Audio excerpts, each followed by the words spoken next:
morning Pilipinas and good morning world! At sa ating makababayang OFW at makababay natin na nandito sa Pilipinas na walang sawang sumusuporta dito sa Team Munting Programa, thank you so much. Mabuhay po tayong lahat hanggat gusto natin. Well, anyways, tuloy-tuloy na po tayo sa tigbabalita dito ng mga tamang balita at sagutin ang maling information na ipapakalat ng mga fake na spellers ng mga anti-Marcos, lalong-lalo na doon galing sa mga DDS na mga Saltik Bagabayan. Yes, dapat silang sagutin. Bakit?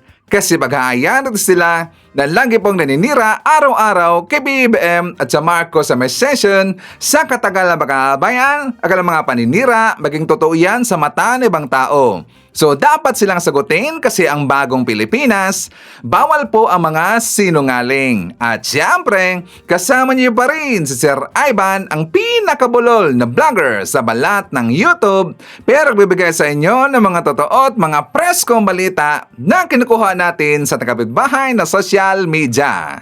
So magandang buhay sa ating lahat mga bayan and a happy Friday sa ating lahat.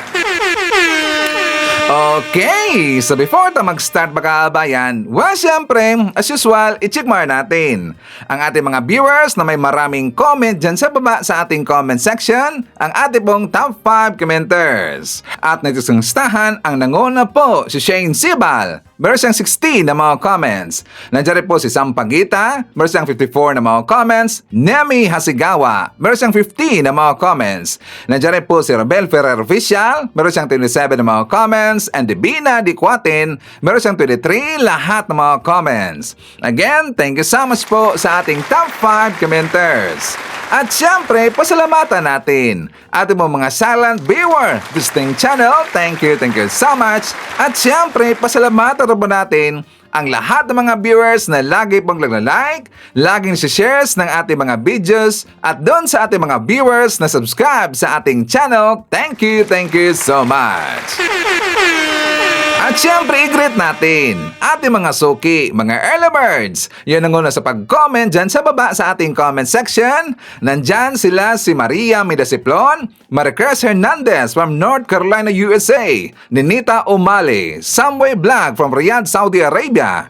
Nandyan rin po kasama natin si Grace Gruta, Anes Alegri, Walter Romano, Lucana Nerpio, Emmy Mapalad. Nandyan rin po si Manang Biday from Athens, Greece. Hi to Jovi Montero, Yolanda Talastas, Monez Borromeo, Kasen, Florife Gumapak, at nandiyan rin po si Maria Marilyn Imbido Bautista.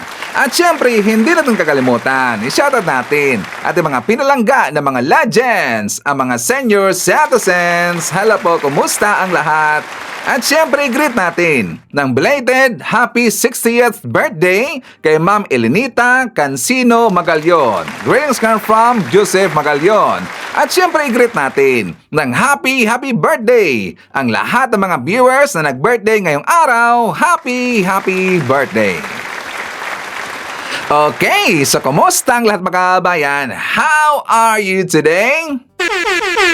Okay, so today is a Friday mga kabayan. So bukas, Sabado, weekend na naman po. O, diba? So ngayong araw, we are very sure na happy ngayong araw mga kabayan ang mga estudyante, pati po siyempre yung mga nagtatrabaho dyan sa ating gobyerno. Kasi kapag Sabado at saka Sunday mga kabayan, wala kasing trabaho, diba, yung mga government worker natin. So I'm very sure happy sila mga kabayan, pati po yung mga estudyante natin. O, diba? Ako nga excited mga kabayan kapag Friday. Kasi nga, Monday na naman po, ihatid ko yung aking mga anak doon sa eskwelahan mga kabayan. Yes, you heard it right. Si Ivan po ang naghatid sa aking mga anak doon po sa eskwelahan. O, diba? Talagang hands-on si Ivan. So anyways, ang dami natin pag-uusapan ng araw mga kabayan na napakainit po. Very controversial at saka ang dami pong nagpapalitan ngayon na mga bakbakan ang DDS pati po yung mga pro-admin vlogger mga kabayan. Alam nyo, napaka-ub-ub talaga. Introhan talaga eh. Napakatanga at saka ub-ub mga kabayan. Ano sa Ivan? I am sure nakita nyo na po yung pinost ng mga DDS na kung saan ipinahype nila na clear daw sa COA itong si Sara Duterte mga kabayan. Ang Office of the Vice President clear daw sa mga katiwalian. Kasi meron pong inilabas na report yung COA mga kababayan. Tapos binigyan po ng COA ang OBP, according dito sa balita, COA gives Office of the Vice President highest audit rating for third successive year na makabayan. So syempre dito po sa mga DDS, syempre ginamit na yan para po ipamumukhan nila sa kanilang mga followers na clear itong si Sara Duterte. May nakita nga ako nung nag-post makabayan and also nag-comment doon na bakit daw itutuloy pa yung investigation or impeachment trial kay Sara Makabayan na wala na siyang problema sa COA. Dahil kasi ito sa pinost ng mga gonggong na mga DDS, ipinamumukha nila dito at saka pinilabas nila dito na walang katiwalaan itong si Sara Makabayan. Diba? Napakadali po na ipasok sa bulsa itong mga DDS, gonggong talaga eh. Tapos merong post dito, itong nagngalan na Alfred Calayo Makabayan. Good job OBP! The Commission of Audit gives the Office of the Vice President OBP an unmodified audit opinion na makabayan. Naalala ba natin yung unmodified audit opinion based on the latest annual audit report? An unmodified opinion is the highest rating given by the COA, indicating that OBP's financial report is accurate, clean, and compliant with government accounting rules na makabayan. O, di ba? Dahil dyan sa term na unmodified opinion or unmodified audit opinion makabayan, clear daw si Sara Duterte. O, di ba? Gunggong talaga. Hindi kasi nila naintindihan makabayan kung anong ibig sabihin ng unmodified audit opinion. So, babasahin natin yan para nila maintindihan makabayan. An unmodified opinion in auditing, also known as an unqualified opinion, is the most positive type of audit report. It signifies that the auditor believes the financial statements are presented fairly, in all material respects, in accordance with the applicable financial reporting framework. This means the auditor found no significant issues or misstatements in the financial records makabayan. So yan pang ibig sabihin ng unmodified opinion. Pero, what it doesn't mean makabayan. Kasi nga, di ba, kung iintindihin natin, hindi naman ibig sabihin na ikaw po ay binigyan ng unmodified report, audit report makabayan, ikaw na ay clean. Hindi. Hindi ito nagbibigay or nagpipresent na walang mali sa inyong office makabayan. Hindi yan ibig sabihin kasi hindi yan resibo makabayan. Hindi lang nakita ng mga auditor or siguro hindi na-present ng taga-OBP makabayan. So, ano bang ibig sabihin? It doesn't mean there are no errors at all. O, di ba, DDS? It doesn't mean there are no errors at all, but rather that any identified errors are not material enough to significantly affect the overall picture. It also doesn't mean that the auditor has checked every single transaction or that the company is free from fraud. Diba? Naintindihan nyo ba mga DDS? Hey! Tingnan nyo, It also doesn't mean that the auditor has checked every single transaction or that the company is free from fraud. It simply means that the financial statements present a true and fair view based on the information available. Kung ano lang po yung available DDS, yun lang po ang nakita ng auditor, yun lang po ang na-audit. How about yung hindi nakita ng auditor makabayan?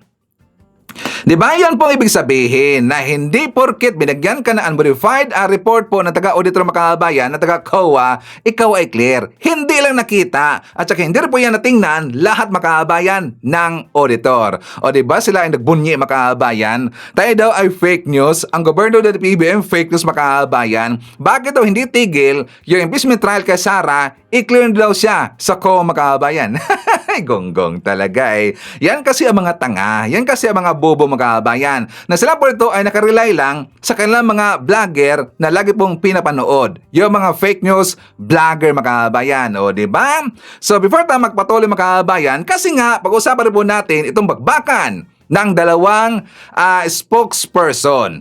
Attorney Claire Castro ng PCO versus OBP spokesperson itong si Castelo mga kabayan or si Attorney Ruth Castelo. Kasi ang ganda ng kanang bagbakan, no? Hey, talaga pong talagang butata kay Attorney Claire. So before tayo pupunta doon, siyempre pakita ko muna sa inyo itong vlog ni yung vlogger from Canada mga kabayan or Pinoy Canada. For more details, let's watch this. Heto na naman ako guys, at ito. Natawa na naman ako bigla. Bakit? Aba, ipinangangalandakan ngayon ng mga didilis. Ayun po, sabi niya, post ito ng isang didilis eh. Sinampal na naman si BBM at mga Crocs. Bakit? Naglabas uli ng unmodified opinion ang Commission on Audit. At sinasabi ngayon ng mga didilis, not guilty raw si Inday Sayad at napakalinis dahil dito sa unmodified opinion. Guys, last year naglabas din ng unmodified opinion itong Commission on Audit at ipinaliwanag na rin ito, no. Actually, ito, di ba? Dinebunk nga ito ng Vera Files, itong mga claim ng mga didilis na malinis daw at absuelto na raw si Inday Sayad based sa COA. Ito, tignan natin. Ayan, finact-check na ito dati. Di ba? Yung nakaraan, i-finact-check ng nitong April, i-finact-check na ito ng Vera Files. Okay. Sabi ng mga didilis, Vera Files lang yan. Saan naman nila kukunin? Okay pero basahin muna natin dito sa baba. Sabi dito, a Facebook post is falsely claiming the Commissions on Audit found no irregularities in the utilization of the Office of the Vice President budget. Citing the unmodified opinion given by the Commission to the OVP in 2023. Sasabihin ng mga didilis, verified yan, fake yan. Saan naman nila kukunin? Nasasabihin nila na yung unmodified opinion ng COA nagpapawalang sala na hindi nagpapawalang sala kay Inday.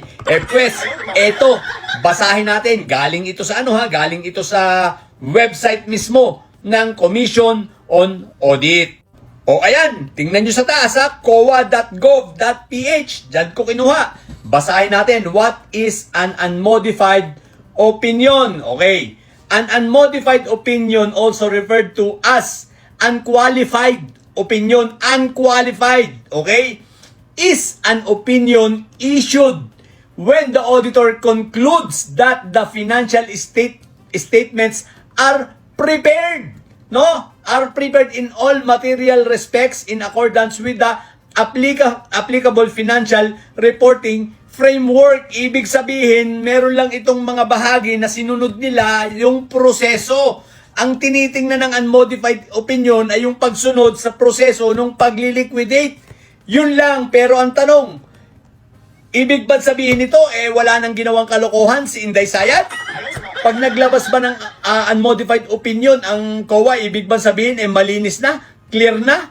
Ang inisyuhan ng unmodified opinion na kagaya ng Office of the Vice President? Ang sagot, hindi po. Bakit? Eto, basahin natin. Ipagpatuloy nating basahin na. Ang sabi dito, as such, an unmodified, unqualified opinion does not necessarily mean that there were no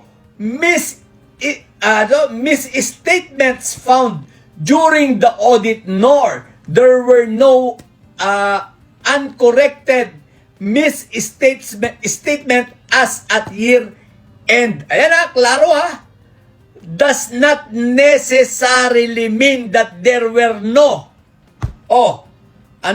misstatements.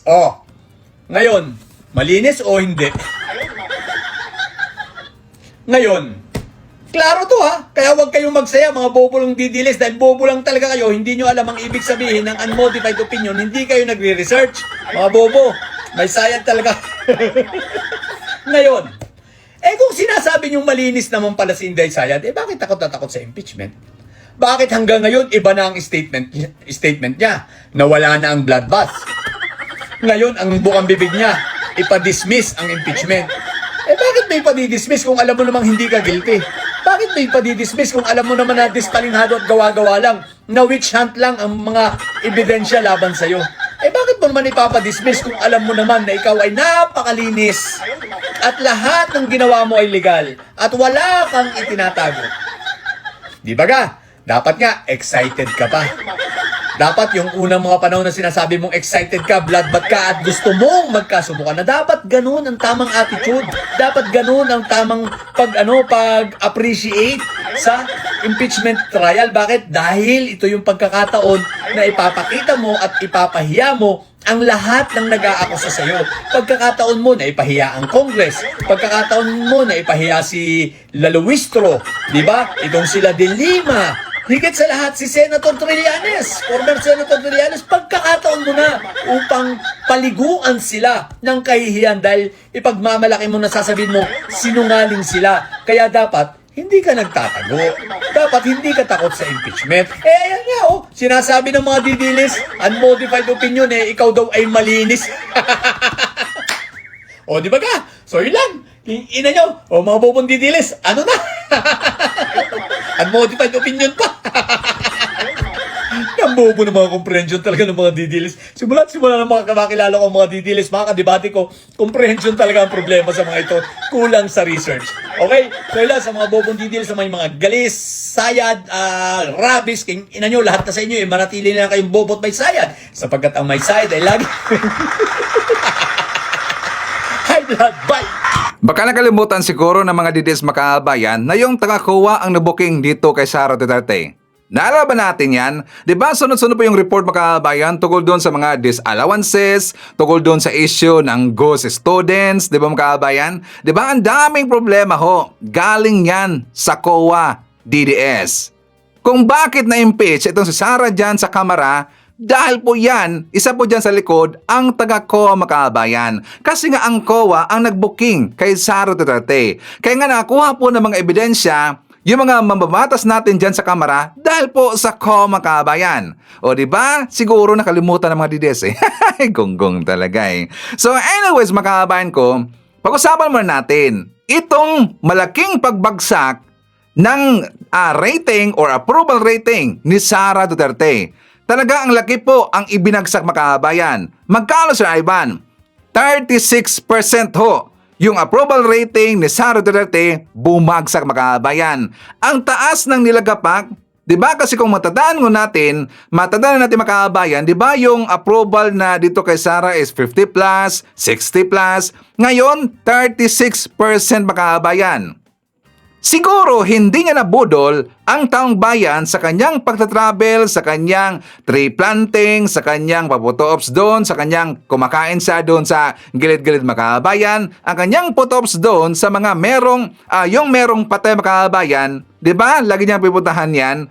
Hindi siguro nadala doon sa kanyang photo ops. So nagising na ang taong bayan. Dahil rin po kasi dito sa kanyang palaging umiikyas makaabayan sa usapin po ng impeachment trial. Diba? Nakita ho yan ng taong bayan na ayaw talaga ni Sara ng impeachment trial. Pero ano ang sinabi niya noon? Ang gusto niya makipagbakbakan mga kabayan, gusto niya ng bloodbath. Diba? Hinamon pa nga niya many times yung mga mamabatas natin. Pero ngayon bilang umatras, gusto niyang ipadismiss yung impeachment trial mga kabayan. Siyempre mainis. Mainis yung taong bayan. Mainis ang mga tao sa kanya. Lalo na yung mga DDS. Mapapahiya makaabayan. Kasi makailang beses yan sinabi ni Sara na gusto niya makipagbakan sa impeachment trial. Pero ngayon, meron siyang hinire ng mga attorney at trinabaho nila. Gusto lang ipapaterminate or ipabalismiss yung impeachment trial makaabayan. Kaya yan ang nakuha ngayon na approval rating ni Sara 36% makaabayan. Bumagsak ng 36%. Sino or kaninong survey firm ang gumawa niya makaabayan? Publicos mga DDS. Diba Publicos? Naalala ba natin si Malo Tequeya, isang DDS? Siya pong may-ari niyan, Publicos, si Malo Tequeya. Bakit binigyan siya ng 36%? Ang laki talagang ibinagsak ni Sara na rating. Siguro hindi sila nagkaintindihan makaabayan sa budget. Totoo ba yan, Sara? Siguro hindi na sila friends makabayan. Trinidor or tinridor ni Malo Tequeya itong si Sara Duterte. Siguro kinalimutan ng Sara itong si Malo Tequeya. So ngayon, binigyan siya, lumagapak ang kanyang sorbe makabayan. Dito naman tayo kay PBBM kasi tumaas po ng 25% makabayan. O, di ba ang taas po ng nilundag sa approval rating ni PBBM kasi nga nakikita po ng taong bayan nagtatrabaho talaga si PBBM. Unlike doon sa BP natin na mukha lang nagtatrabaho kasi according sa kanya mga kabayan na siya daw ay nagtatrabaho. But in reality, hindi siya nagtrabaho kundi puro lang photo ops, puro lang paninira, puro lang panggagatong sa ating gobyerno, sinisiraan niya ang gobyerno natin, sinisiraan niya yung mga lakad ni BBM, yun lang naman kasi ang kanyang trabaho mga kabayan. Kaya nga diba sabi niya, siya daw ang trabaho, anong klaseng trabaho ang ginagawa ni Sara? Puro lang paninira. Pero dito kay BBM, nakita ng taong bayan. At marami po mga taong nabigyan po ng tulong ng ating gobyerno. Diba tingnan nyo ang mga programa mga kabayan, mga proyekto. Talaga pong pangkalahatan. Talaga pong pangmatagalan mga kabayan. Dito ba nga sa latest niya na proyekto natapos mga kabayan, yung phase 2 tungkol doon sa free public wifi. Kasi malaking tulong ho yan mga kabayan, lalo na sa mga kababayan natin na wala silang internet, so pwede silang pupunta doon sa public kung saan merong available na internet mga kabayan. At ang gusto po ni BBM, lahat po ng area merong free na wifi mga kabayan. At not just free na wifi, malakas ho yan na internet mga kabayan. Diba? So tingnan nyo, yang project ni PBBM, malaking tulong yan. Marami siyang nabibigyan ho ng for example, yung sa the other day, yung sa ambulance mga kabayan, para ho yun sa mga kababayan natin po sa LGUs. Tungkol rin po doon sa mga magsasaka, nabigyan niya ito ng mga ng lupa mga kabayan. At saka binuran na rin po ni PBBM yung utang ng mga magsasaka. At marami pang iba. Kasi nga diba sunod-sunod po yung mga lakad ni PBBM. Napansin ba natin, for 3 straight weeks yata yun, siguro if not mistaken, 3 straight weeks, talaga po ang daming lakad ni BBM. Ang dami pong proyekto na nalaman natin dahil po yan sa inauguration. Dahil po yan sa lakad ni BBM. At yan po ay good news mga kabayan. Ang ibig sabihin, unti-unti pong nag-upgrade ang Pilipinas mga kabayan. So ngayon, maganda ang rating ibinigay ng taong bayan and also ni Malo Tequia mga kabayan. Pero dito kay Sara, lumagapak ng 36%. Nga. O, diba? So, dito tayo sa bakbakan ng dalawang spokesperson mga kabayan. So, ipapakita ko muna sa inyo. Itong balita, naalala nyo ba mga kabayan? Diba, nung ipinakalala na po ng taga-OBP, itong kanilang spokesperson na si Attorney Ruth Castelo mga kabayan, so meron kasi siyang sinabi na hindi daw siya atakdog mga kabayan. Hindi na siya attack dog. Di ba yan po sabi ni Castelo, yung taga-OBP? Ibig sabihin, meron siyang pinaparinggan dito. Hindi daw siya attack dog. Ngayon, binakbakan siya. Niresbakan siya ni Atty. Claire Magabayan. Anong nangyari sa Ivan? Sabi niya na, di ba, sabi po ni Castelo, hindi daw siya attack dog. So, sabi ni Atty. Claire, hindi na kailangan ni Castelo maging attack dog. Pero hindi niya ito dinugtungan mga kabayan ni Atty. Claire. Hindi niya ito dinugtungan. Kasi ang sinabi lang niya, hindi na kailangan ni Castelo na maging attack dog.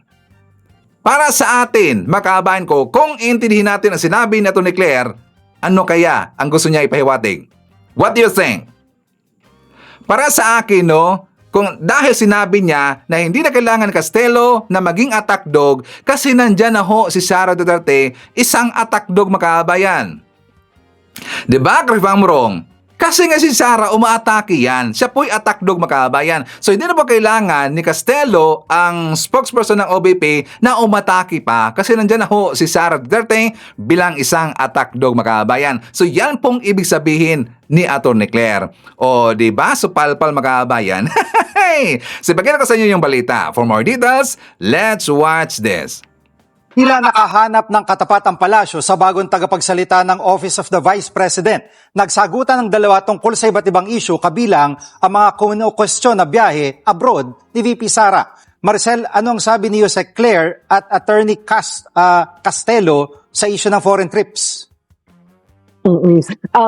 Jiggy, lagyan natin ng konteksto yung sinabi ni Undersecretary Claire Castro. Kasi kung matatandaan natin, Jiggy, nitong mga nakakalipas na araw, ilang beses sinabi ni Palace Press Officer Undersecretary Claire Castro na trabaho hindi bakasyon.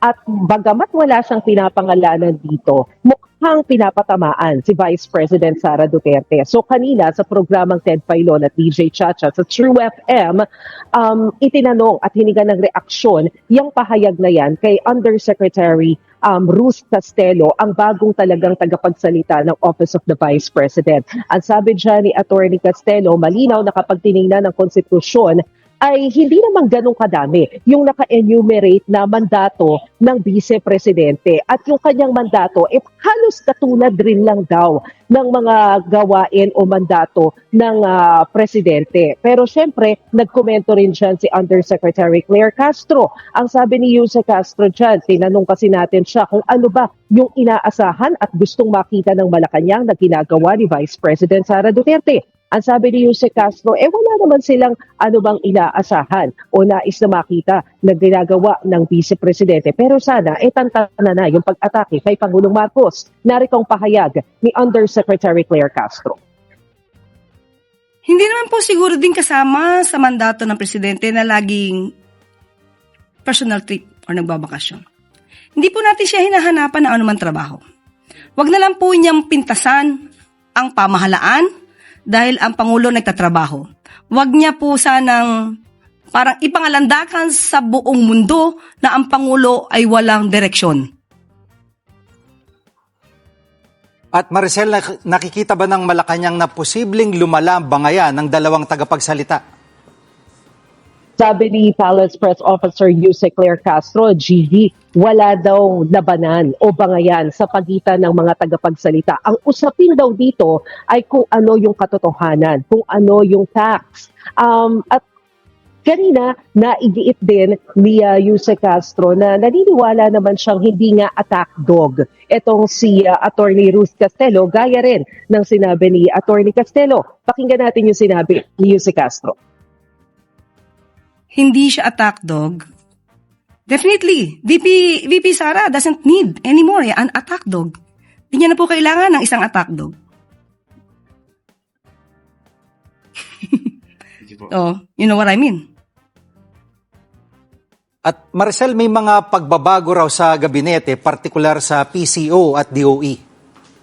Tama ka, Gigi. Kanina, opisyal nang inanunsyo ng Undersecretary Claire Castro na bago na ang kalihim ng Presidential Communications Office at ito nga ay sa katauhan ni Dave Gomez. Si Dave Gomez ay dati ring Malacanang reporter, senior correspondent siya ng Philippine Star at nang matapos siyang magbitiw sa media ay nagtrabaho rin siya bilang opisyal ng Philippine Information Agency at saka pumasok sa corporate industry.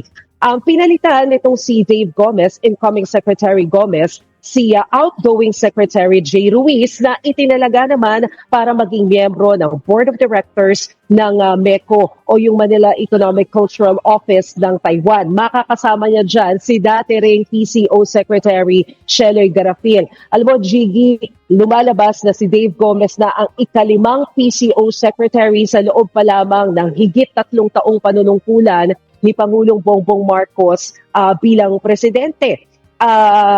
Ang matatandaan natin, ang unang PCO Secretary, si Trixie Angeles, sinundan ni Sheloy Garafil na wala rin, inilipat sa MECO, pinalitan ni former Secretary Cesar Chavez, bago naging si Secretary Jay Ruiz, at ngayon nga, itong si incoming Secretary Dave Gomez. Kani-kanina lamang, Gigi, bumisita itong si outgoing Secretary Jay Ruiz doon sa mismong press office namin ng Malacanang Press Corps dyan sa new executive building ng Malacanang para magpasalamat. Isa-isa niyang kinamayan yung mga reporters at nagpaalam. Pero maliban dyan sa PCO, inanunsyo rin kanina na itinatalaga na ni Pangulong Bongbong Marcos si Sharon Garin bilang kalihim naman ng Department of Energy. Dahil matatandaan natin, OIC lang yung unang anunsyo sa kanya. Ngayon, appointed na siya as DOE Secretary. Naalala ko mga kabayan, di ba ang una po na PCO Secretary, yun pong tauhan ni Digong, yun si Martin Andanar. Naalala ba natin si Andanar? Tsaka ngayon, nandun po siya sa China mga kabayan. Si Andanar, after po kay Andanar, yun po si Trixie Cruz. And after that, pinalitan po si Trixie, yun po si Chiloy Garafil. Ngayon si Garafil, nandun po sa Taiwan. Ngayon kasama na siya, or makakasama na sila ni Jay Ruiz mga kabayan, dun po sa Meco. Okay, so ito pong naalam na ho natin ang history, ang background ni Dave Gomez Macabayan. 'Di ba sinabi ko yan sa inyo na siya po ay dating journalist pero matagal rin po siyang umiwas or parang iniwan niya yung journalist world niya makabayan kasi siya po nagtrabaho doon sa kumpanya ng Philip Morris bilang isang head yata sa communications makabayan. So ngayon, wala pa kaming until now, until this moment, wala pa kaming communication dito kay Dave Gomez Macabayan kasi hindi pa ho siya naparamdam doon po sa GC namin. Wala pa ho siyang hindi pa siya pumasok doon. Ibig sabihin, siguro busy. But hopefully, fingers crossed, hindi kami kalimutan makabayan. Hindi kami makakalimutan. Kasi siyempre, kailangan rin po namin ng mga ibang mga informations para meron kaming pandibang po sa mga fake news ng mga DDS, like for example, ang mga plano ng mga DDS. Kasi siyempre, ang PCO, sa hindi po nakakalam, meron na pong intel makabayan. Meron po sila mga intel ng mga PCO. Kaya nga malalaman nila yung mga hakbang na ginagawa ng kabilang kampo. Meron po intel po ang PCO. Kaya dyan rin po namin malalaman yung info makabayan. So sana hindi kami makalimutan ng taga-PCO. Kasi nga bago na po yung sekretary makabayan. So ngayon mga DDS, now you know. Kaya nga meron kami mga information tungkol sa inyo or tungkol doon sa kabilang kampo. Kaya malalaman namin yan, di ba? So ngayon mga kabayan ko, before tayo mag-jump syempre basa-basa muna tayo sa mga nag-comment dyan sa baba. Nandyan po sila si Felicidad Solitas, Jocelyn Flores, May Dunes. Nandyan rin po si Sarah Brightman Vlog, Haitsu Tarhata Pagaryungan, Osborne Gislani, isyatat natin si Maximo Magdalena, Felma Cabato, Nilo. Nandiyan rin po si Banis Milagros, Robel Ferrer Official, Dimple Aliham, Hi to Jolly Requesto. Nandiyan rin po si Luisito Niedo. Isyatat natin si Sir Jaime Garcia, Derek Erwin Argilias, and Derek William Mayo. Okay. So mga kababayan ko, pag-uusapan natin si Evan, si Chavit Singson. Kasi nga, alam mo natin, how many days ago makabayan, di ba si Manong Chabet, siya po ay in-interview doon sa Bilyonaryo or bilyonaryo.com makabayan. In-interview po itong si Chabet. May sinabi kasi siya doon na siya daw ay nagtampo dito kay PBM kasi daw nagka-Alzheimer's daw si PBM. Nakalimutan daw siya makabayan. Nakalimutan daw. Ito si Chabet, after nang nanalo itong si PBM, siya na po ay isang presidente makabayan. O di ba, nagtampo kagad yung bata? Ay, bata. Hey, di ba? Tapos ang dami niyang sinabi doon sa bilyonaryo makabayan, hindi na daw siya susuporta sa mga Marcoses na kahit siya po ay taga Ilocos. Siyempre, ang mga Marcos, Ilocos si makabayan.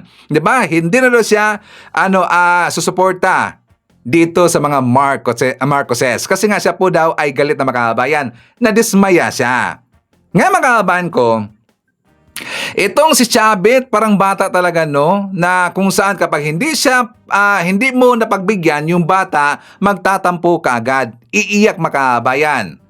Pero tatanungin natin itong si Chavez, si Chavit Singson makabayan, na gaano rin ba kalaki or meron ba siyang naiambag sa pagkapanalo ni PBM bilang presidente? Malaki ba ang kanyang naiambag makabayan sa pagkapanalo kay PBM bilang presidente? I don't think so. Pero siyempre, siya po ay tumulong. Totoo yung tumulong. Kasi nga, di ba, meron pong time, how many times yata, I'm not sure kung ilang time makabayan, na ginamit po ni PBM or ipinagamit po ni Chabit ang kanyang jet plane ni PBM. Lalo na kapag meron silang lakad makabayan saan-saan. Kasi nga, nangapan niya. Diba siya po'y nanumbat makabayan na ipinagamit daw niya yung kanyang jet plane doon kay BBM kapag merong lakad, pinapagamit niya. Tapos kapag meron daw mga banat, ang mga basher kay BBM o yung mga kabilang kampo, sinasalo daw ni Chavit Singson makabayan. O diba nanumbat? Pero isipin natin, kung ipinagamit ni Chavit Singson ang kanyang jet plane ni BBM kasama rin po doon itong si Sara Duterte mga kababayan. Kasi nga sila po ay nangampanya. Kasama ho si Sara at saka si PBBM nangampanya.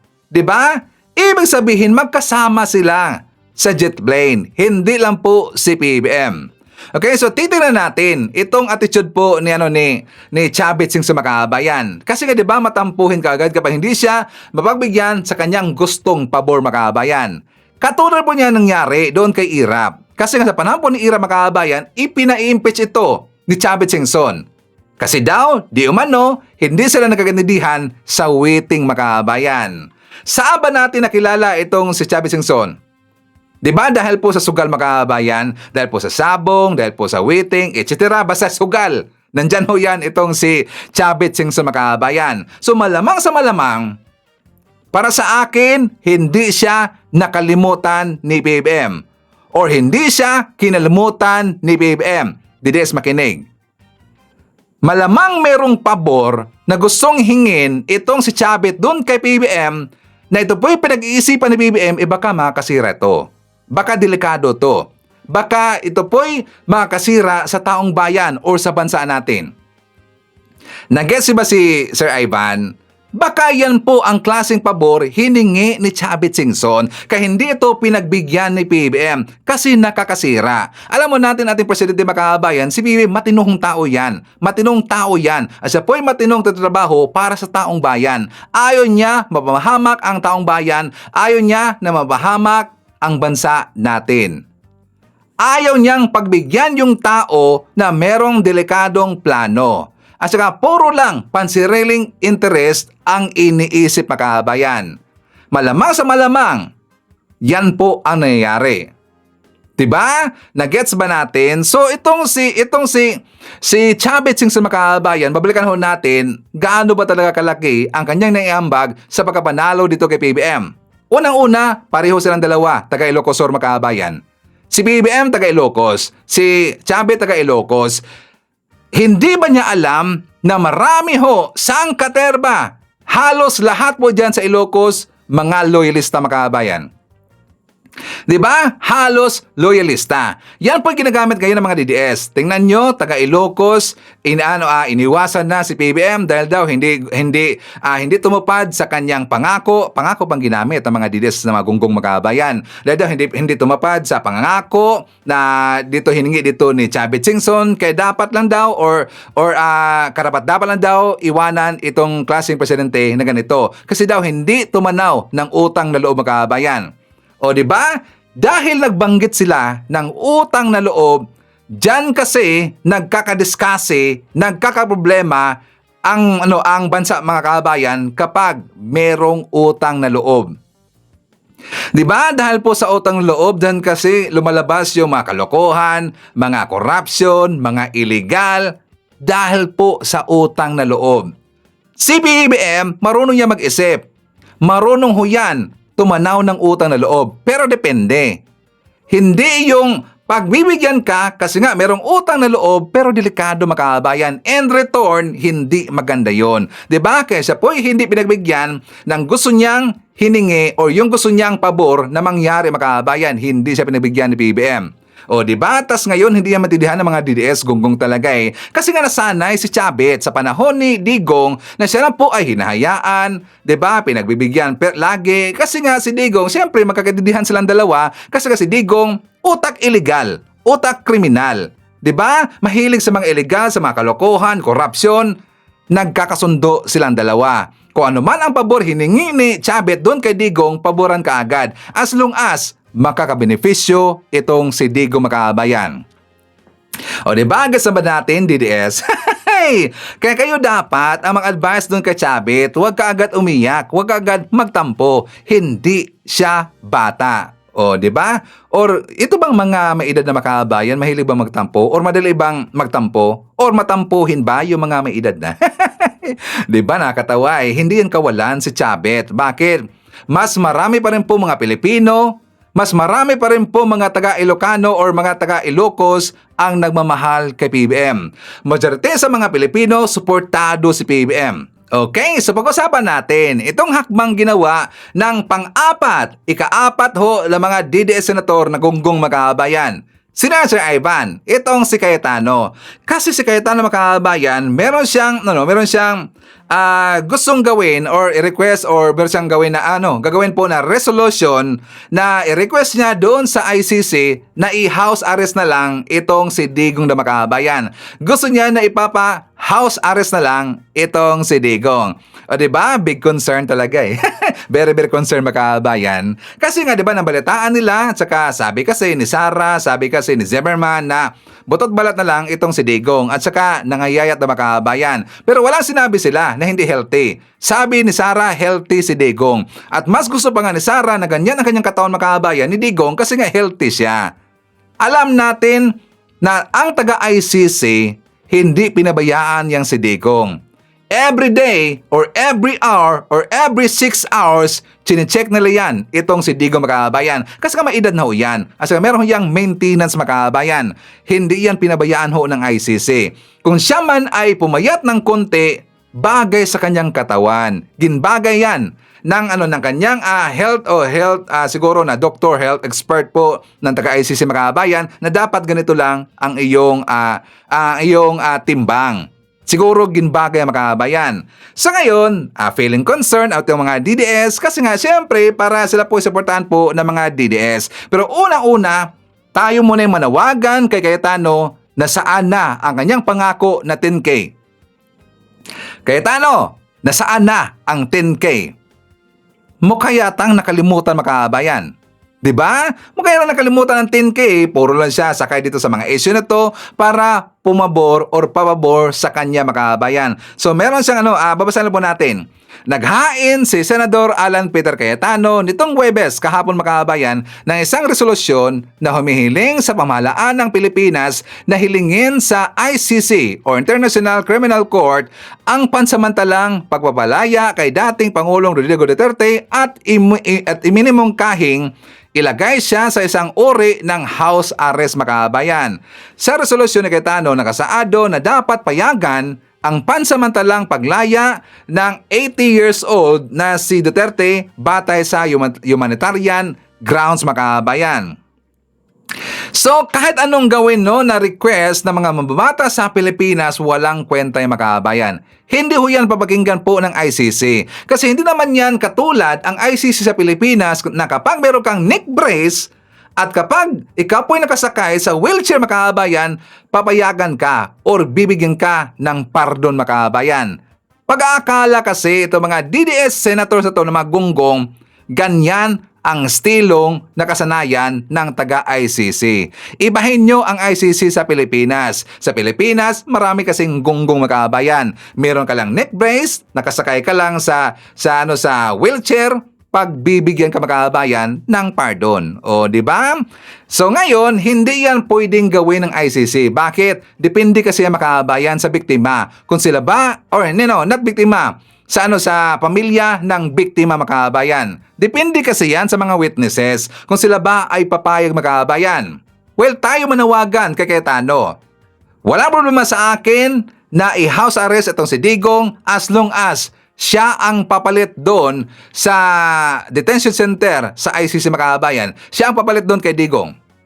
Or yung si Bato ang ipapalit, mga kabayan. O, di ba? Dapat mayroong deal. Dapat mayroong kapalit. Hindi yung mag-request kayo katulad po doon ni Binoy, mga kabayan, ni Robin, di ba? Siya po ay mag-file po ng resolution na para mapauwi daw itong si Digong, mga kabayan. O, di ba? Sarap pag-untugin itong dalawa na to. Hindi yan kaya ng Pilipinas at hindi rin po kaya ni PBBM. Katulad nito sa sinabi po ni Binag, mga kabayan, ipapakita ko sa inyo. Kasi di ba meron sinabi si Binag na ang may power lang daw dyan para mapabalik itong si Digong ay si PBBM na, mga kabayan. Ito sinabi ni Binag. Pagpapadala kay PRRD sa ICC, sa katotohanan, ang may power dyan na para mapabalik siya is si BBM. Walang Si Aimee, iba. wala. O, di ba? Fake news. Binibigyan lang ng fake news, mga kabayan. Misleading yan eh. Walang power ho si PBBM. Bakit? Hindi ho tayo member ng ICC, mga kabayan. Naalala niyo ba? Sinabi ni DOJ Secretary Remulla noong time po na itong si Digong inaresto, mga kabayan, at nandun na itong sa ICC. At saka, di ba sila po inimbestigahan doon sa Senado? Sabi po ni DOJ Secretary Remulla na amindahan na yun sana ay maremedyohan pa sana yung pagkakaresto ni Digong kung tayo lang ay member pa ng ICC. 'Di ba? Hindi yun maintindihan po ng mga DDS. Kayang maremedyohan yon ang pagkakaresto ni Digong kung tayo lang ay membro ng ICC, mga kabayan. Tas ngayon, do you think may power si PBBM para po mapabalik sa Pilipinas si Digong? Wala, kasi hindi tayo membro po ng ICC, mga kabayan. At saka lalo na, hindi po makikialam dyan itong si PBBM. Hindi, mga kabayan. Okay? So siya nga pala, dahil po napakita natin itong si Binag, mga kabayan, alam nyo ba na si Binag ay siya po'y binagbakan ng mga DDS? Kasi nga nag-away-away ngayon ng mga DDS, mga kabayan. Tinawag ito ni Kukulokoy na sinungaling. Kasi 'di ba, ano ba ang laging sinasabi ni Binag noon na meron din siyang hawak na ebidensya dito kay PBBM, dito rin po kay Felisa na gumamit daw ng ipinagbabawal na gamot, mga kabayan. At ang kanyang ebidensya nandun daw sa loob ng USB, mga kabayan. Naalala ba natin 'yan, 'di ba? Bakit hanggang ngayon, Kati Binag, hindi mo pa rin inilabas?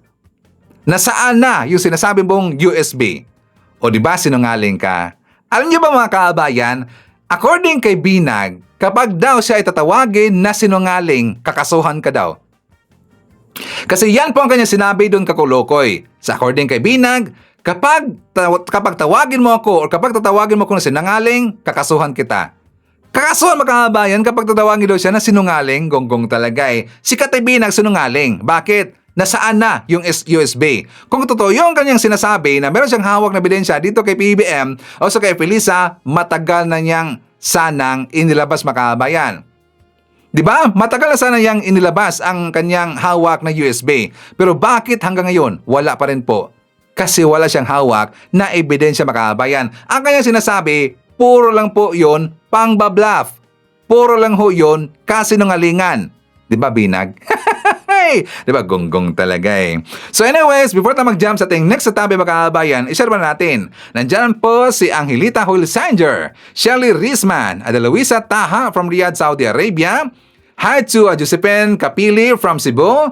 Hi to GL Periria. Hi to Shirley Fernandez, Elizabeth Bacolcol, Tony De Los Reyes. Nandiyan rin po si Ashen. Hi to Sport Shinobi from South Korea, Evelyn Garcia, and hi to German Tuwason. Okay, so mga kababayan ko, pag-uusapan natin ang missing sabongeros. Ngayon ang pangalan na ay Finding Sabongeros, mga kababayan. So kahapon, nagkaroon na sila ng ocular inspection doon sa Taal Lake, mga kababayan, yung mga technical drivers ng Philippine Coast Guard. Kasi in-check nila kahapon, siyempre yung environment, yung Taal Lake, yung tubig, kung gaano to kalalim. Kasi magkaiba yung tubig, yung tubig na hindi maalat, mga kababayan, kaysa dagat. Magkaiba kasi, mga kababayan. So magkaiba rin po yung expertise na gagamitin dyan. Depende rin po sa gamit na kanilang gagamitin, mga kababayan. So kahapon, nagkaroon sila ng inspection. So ngayong araw, mga kababayan, today na po, sila sisisid para sa kanilang formal na po or para sa kanilang pag-imbestiga sa ilalim ng dagat kung meron ba silang makita ng labi ng tao or buto or no man yan para sa kanilang investigation dito sa missing sabongeros, mga kabayan. So ito po ang balita. For more details, let's watch this. Mahigit 30 diver ng Philippine Coast Guard ang magsasalitan sa paghahanap ng mga labi ng mga nawawalang sabongero sa Taal Lake. Diyan umano sila itinapon, ayon sa whistleblower na si Dondon Patidongan. Pagdidiin ng Justice Department, may mahanap mang labi o wala ay uusad pa rin ang kaso. Mel, Vicky, sinimulan na ng Philippine Coast Guard ang paghahanap sa mga labi ng mga nawawalang sabongero sa isang parte ng Taal Lake katapat ng bayan ng Laurel. Nagsagawa ng ocular inspection at pagsusuri sa lalim at kondisyon ng lawa ang mga technical diver ng Philippine Coast Guard malapit sa isang fish cage sa Taal Lake sa bahagi ng bayan ng Laurel. Ang naturang fish cage inuupahan umano ng isa sa mga suspect sa kaso ayon sa DOJ. Nagkaroon ng surface search kanina sa lugar ng mga diver pero wala pang nakitang indikasyon kung naroon nga ang hinahanap ng mga labi. Pero simula bukas, higit 30 divers ang magsasalitan sa pagsisid sa lalim na 30 hanggang 50 meters at posibleng gumamit pa ng specialized diving equipment at gas mixtures para sa kanilang kaligtasan. right now, nag-start na tayo no, ng initial natin, survey. The operations already started and nag-ocular lang tayo and ina-assess natin yung other equipments that we'll be using. This is a lake, no? So, characteristic niya, lalo na pagka maalon and nakikita niyo naman murky, no? So, same yun sa bottom. As you go deep, medyo lumalabo, maburak din yung lugar. Posibleng gamitin din ang sariling remotely operated vehicle ng PCG sa paghahanap kung kinakailangan. Bago magsimula ang operasyon, binigyan ng PCG ng briefing ang mga kinatawan ng Department of Justice sa lugar kung saan gagawin ang paghahanap.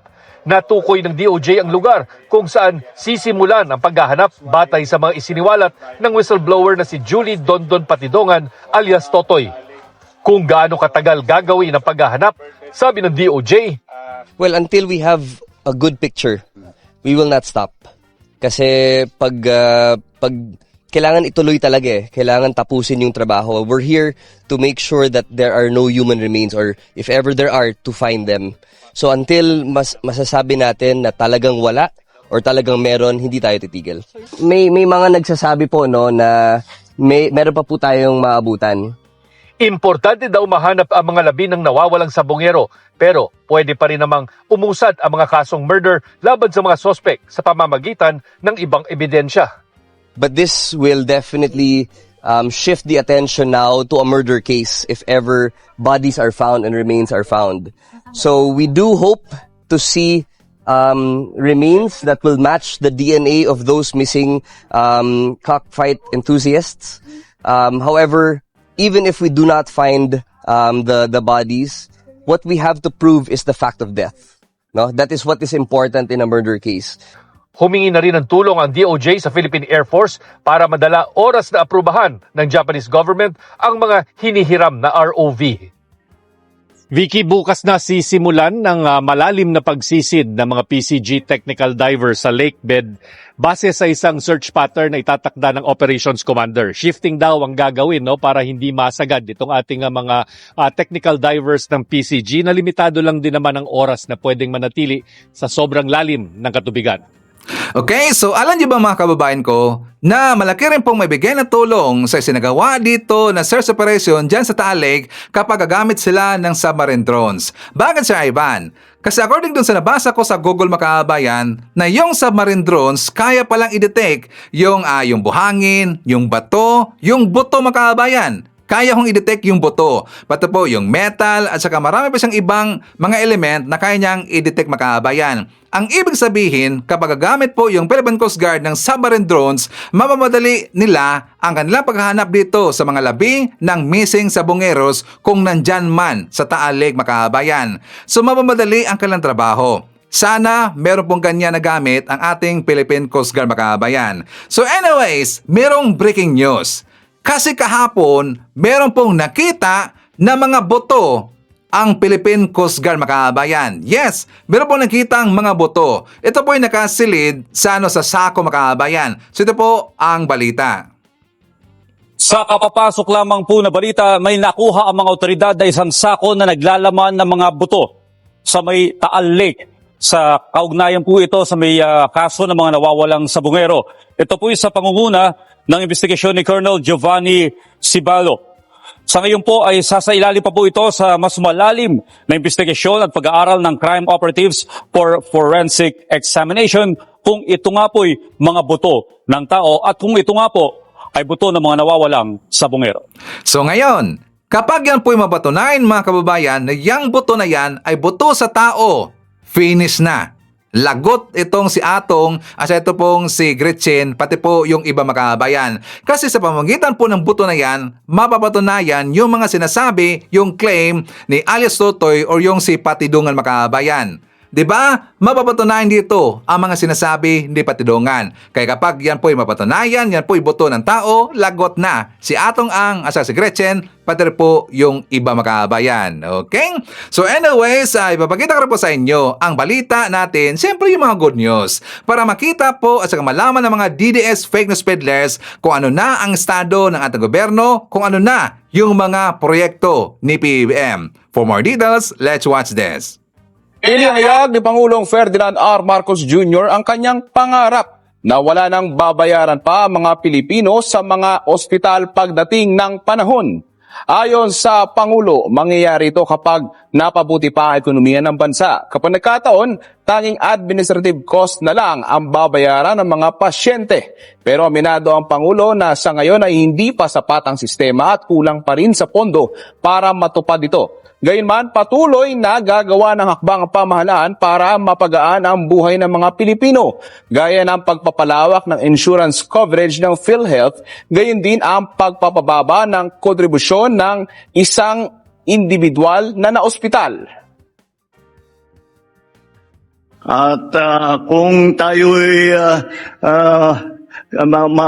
magawa natin, pag naayos natin ang ating ekonomiya na mabuti at kaya na natin, ay kaya naman siguro natin, wala nang kontribusyon ng pasyente. Bigyan na lang natin ng siguro yung kagaya sa ibang lugar na nakikita ko, na nasubukan ko, administrative cost lang. Wala yun, mga 100 piso yun. Tama na yun. Yun lang ang siguro na ibigay nila. Yun lang, that is the aspiration. Bibilis na ang pag-renew ng lisensya sa pagmamaneho. Ayon kay Yusek Claire Castro ng PCO, sa loob ng 15 minuto ay maaari nang makapag-renew ng driver's license at hindi na kailangang pumila sa LTO. Sa administrasyon kasi ni Pangulong Ferdinand R. Marcos Jr., iiral na ang online driver's license renewal system ng Department of Transportation. Gamit ang internet, maaari nang gawing online ang pag-renew ng lisensya. Kabilang ang online driver's education program at telemedicine sa tulong ng eGov.ph app. Nangangahulugan lamang ito na kaya na ang digital driver's license renewal sa loob lamang ng 15 minutes. At may option pa ang mga motorista na ipa-deliver sa kanilang bahay ang kanilang mga lisensya. Patunay lamang ang programang ito na sa ilalim ng Marcos administration, hindi imposible ang pagbibigay ng mas mabilis at mas magaan na serbisyo para sa bawat Pilipino sa ilalim ng bagong Pilipinas. Nasa 26,000 na sako ng smuggled na bigas ang nadiskubre ng Anti-Agricultural Economic Sabotage Council sa isang warehouse sa Talisay City, Cebu. Ang operasyon ay bahagi ng kampanya ng administrasyon ni Pangulong Ferdinand R. Marcos Jr. na tiyakin ang food security sa bansa. Bumungad sa mga operatiba ng CIDG, PNP at Maritime Group ang nasa 26,000 sako ng smuggled na bigas na pinaghihinalaan mula sa bansang Pakistan at Vietnam na nakaimbak sa isang warehouse sa lungsod ng Talisay. Nagtungo sa warehouse ang chairperson ng Anti-Agricultural Economic Sabotage Council at Special Assistant to the President for Investment and Economic Affairs na si Frederick Go. We're here today as members of the Anti-Agricultural Economic Sabotage Council, a special body created through the AAES Act of 2024. In pursuit of the President's commitment to food security and the enforcement of the law, the Council is mandated to dismantle large-scale syndicates that manipulate markets and unfairly inflate prices. Sa tansya ng mga otoridad, aabot sa halos 40 million pesos ang halaga ng sako-sakong bigas na walang legal o sapat na mga dokumento. We are all here, nandito po tayong lahat to witness the first ever landmark enforcement of the AAES kasama po mga partner agencies namin dito sa city. Dito, the goods were inspected, examined, and found to be illegal. This decisive action sends a strong and clear message to economic saboteurs. The government stands united and shall be relentless in its efforts against such illegal activities. Isang seizure order ang inilabas ng Court of Tax Appeals para makumpiska ang lahat ng smuggled na bigas sa warehouse. Nakatakdang sampahan ng kaukulang kaso ang River Valley Distribution Incorporated na siyang nakapangalan sa mga smuggled products. Ang operasyon ay magsisilbing banta ng pamalaan laban sa mga patuloy na nasasangkot sa pagsasabotahe sa ekonomiya ng agrikultura sa bansa. Mas palalakasin pa ng Department of Information and Communications Technology ang pagkakaroon ng internet sa Pilipinas sa pamamagitan nito ng Konektadong Pinoy Bill na nagsusulong ng kapakanan ng mga internet service providers. Dahil sa mas mahalang bayad sa pagpapakabit ng broadband internet, pinili na lamang ni Aling Glena ang mas murang internet data sa cellphone. Yung ibang mga Pilipino, hindi rin po nila afford yung pagkaroon ng wifi. Kaya yung mga fiber kasi mahal po eh.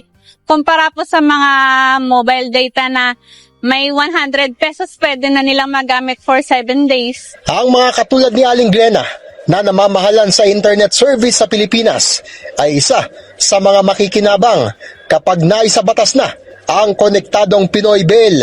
Ang nasabing batas ang magpapabilis ng pagproseso ng lisensya at magtatanggal ng obligasyon sa pagkuha ng legislative franchise para sa internet service providers. Ayon sa Department of Information and Communications Technology, dahil sa pagdami ng internet service players sa bansa sa pamamagitan ng panukalang batas, mas lalakas ang internet competition na kalaunan ay magpapaganda ng koneksyon at magpapababa sa presyo ng internet service. It will increase the competition in the industry. At alam nyo na yan, pag mas mataas ang competition, automatic, bababa yung end user cost, bababa yung gastusin ng mga ordinaryong tao. Dagdag pa ni Secretary Aguda, sa pagdami pa ng internet service provider sa bansa, matutugunan nito ang 30% ng mga lugar sa Pilipinas na wala pa ring maayos na internet connection. Lumabas din sa kanilang pag-aaral na suportado ng kabataan ang pagkakaroon ng mas maraming opsyon pagdating sa internet service. I think na kung mas dumami pa yung mga services na ganun, I think mas gaganda yung mga internet connection. Opo, para mas mabilis pa yung connection sa Pilipinas. Sa harap naman ng pangamba sa pagpasok ng tinaguriang bad actors at panganib sa cybersecurity, sinabi ng DICT na reresolbahin ito sa bubuing implementing rules and regulations. Isa na dyan yung tawag namin Cyber Posture Assessment Laboratory na yung papasok dito na kumpanya, ipapatest po natin yung mga equipment nila at saka cyber posture. Second, nandyan po yung mga policy na kasama rin natin yung mga telco na babalangkas. Handa rin anya ang gobyerno na ipagamit ang kanilang fiber backbone facilities para sa facility sharing sa mga telco. Tinitiyak din ng DICT ang public consultation at patuloy na pakikipagdialogo sa mga telco. Okay, so kasama rin po natin si JRN, Miggy Boom, Teresito Lu.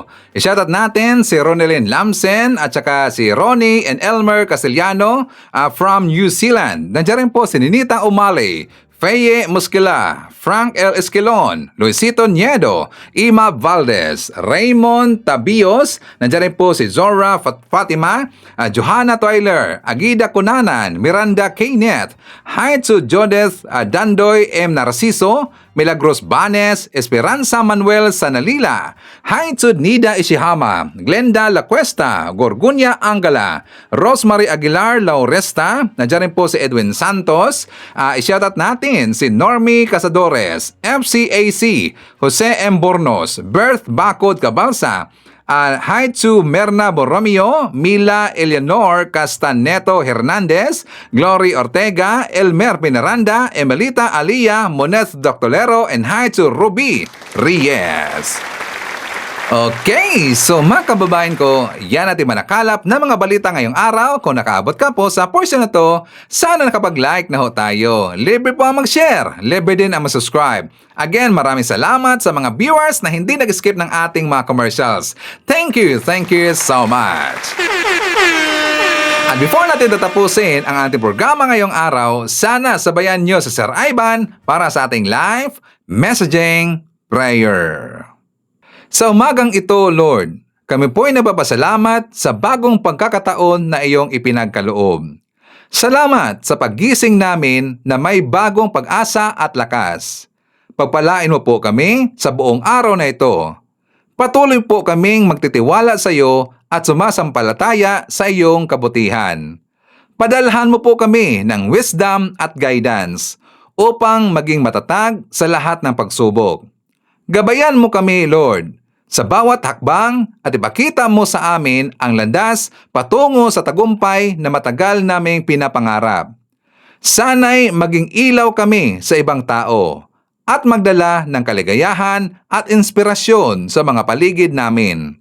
Lahat ng aming mga desisyon at aksyon ay itinataguyod namin sa iyong pangalan. Patuloy po kaming magtitiwala at umaasang makamit ang tagumpay na matagal naming hinihintay. Idinilangin ko ito sa pangalan ng Panginoong Jesucristo. Amen. So maraming salamat mga kababayan, and I hope to see you again on my next video.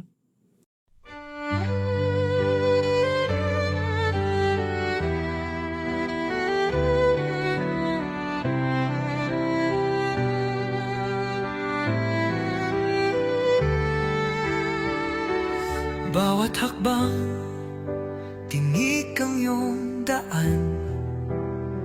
Sa sariling bayan, ika'y hinusgahan. Ika'y siniraan ng ganit sa kapangyarihan.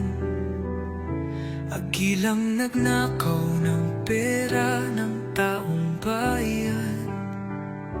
Pinapasan mong lahat ng dusa.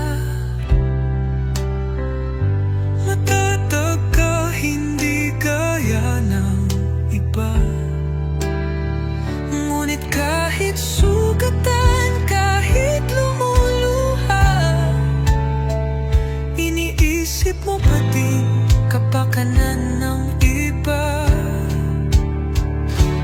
Bongbong, hindi ka kailanman iiwan. Loyalista hanggang dulo ay nandyan. Kasama mo kami sa lungkot mo at saya. Pagkat Pilipinas, ikaw ang pag-asa. Sa laot ng unos, ikaw ay nag-iisa. Iba'y nagbubunyi sa iyong pagdurusa. Ngunit lahat ngayon ay malinaw na. Katulong mo ang Diyos, nag-iba sila. Ipinaglaban mo ang lahing sinumpaan. Nagkalat peking balita sa mamayan. Binabaliktad nila ang katotohanan, pero hindi na naig ang kanilang kadiliman. Bongbong, hindi ka kailanman iiwan.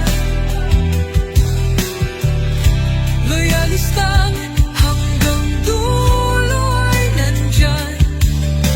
Kasama mo kami sa lungkot mo at saya. Pagkat Pilipinas, ikaw ang pag-asa. Iginuhit ng kasaysayan ng pangalan mong dalisay.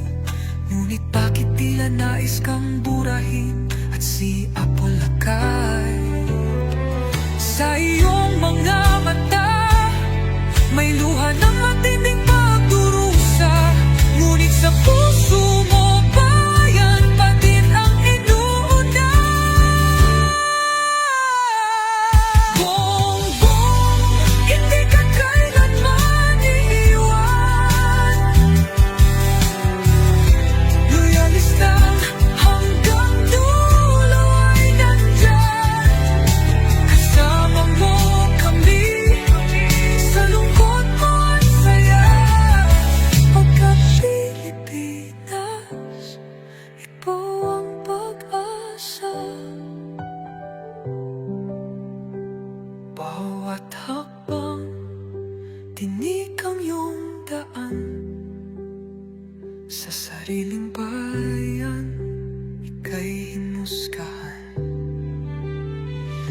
ika'y siniraan ng ganit sa kapangyarihan.